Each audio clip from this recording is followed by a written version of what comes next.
After last May's tornado, Enright Avenue quickly filled with volunteers. They came from all walks of life, stay-at-home moms, contractors, and people pitching in after long work days. We set out to highlight their efforts, but true to their nature, they preferred to stay out of the spotlight. They asked our Mercedes McKay to speak with those still working to rebuild in the Academy Sherman Park neighborhood as they continue to navigate a long and difficult recovery. Inside what used to be a kitchen, walls stripped, wires exposed. This is what's left of the bathroom. Larry Powell walks through what's left of his home. It's been a nightmare. I wouldn't wish it on my worst enemy. This is the dining room. Powell's lived in St. Louis 35 years. This is the foyer. 15 spent right here on Kensington. This old woodwork here, I fell in love with it when I saw it. On May 16th, everything changed. This is where I was sitting. For some reason, I got up to walk to the bathroom, and I had gone maybe 10 feet when I heard this loud bang. Powell put 3 walls between him and Mother Nature. And before I could close this door, there was glass and debris coming around the door, and it caught my arm. And if I had been standing there, I'd been Swiss cheese. The Academy neighborhood ripped apart in seconds. And I came down the stairs, all the trees were uprooted.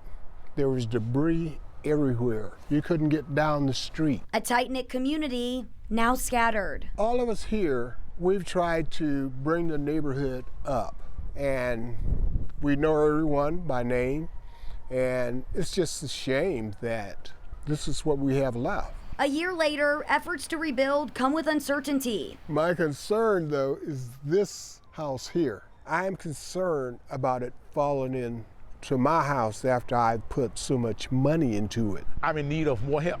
Just a street over, Eli Holt fights a similar battle. We purchased this home back about 10 years or so ago, 12 years ago, and our goal was to rehab it and then move into it. About $10,000 from being totally renovated. Last spring, they were close. Everything was done except for taping the walls and putting up the doors and the floor. That's it. Then the storm hit. My wife was just crying.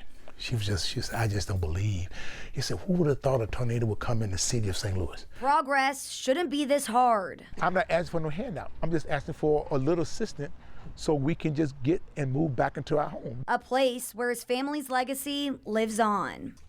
I didn't want to lose it because I promised my oldest daughter I was gonna leave this house to her. Between broken windows and piles of bricks is a neighborhood left frustrated. What has failed, in my opinion, is the lack of a comprehensive plan to deal with all these buildings. The city, I'm disappointed, really. I am, because they could have done more. Every time we look around, it's a stumbling block. But past the destruction, glimmers of hope. Well, I'm the eternal optimist. I think that, we're going to come back even better. Amid the pain, something else. I am seeing the best of St. Louis. I never would have thought that St. Louisans would come together like they have. A neighborhood tested in seconds. Rebuilding one day at a time. Mercedes McKay, 5 on your side. The need is greater than ever to help our neighbors who survived the storm. 5 on Your Side is teaming up with the Urban League for a telethon rebuilding St. Louis 1 year later. I'll host the program airing Friday, May 15th from noon until 1. You can donate money, essential items, or volunteer your time. But you don't have to wait until May 15th. There are 2 ways to donate or sign up to volunteer right now. Grab your phone and scan the QR code on your screen. You can also text the word RECOVER to 314-425-5355.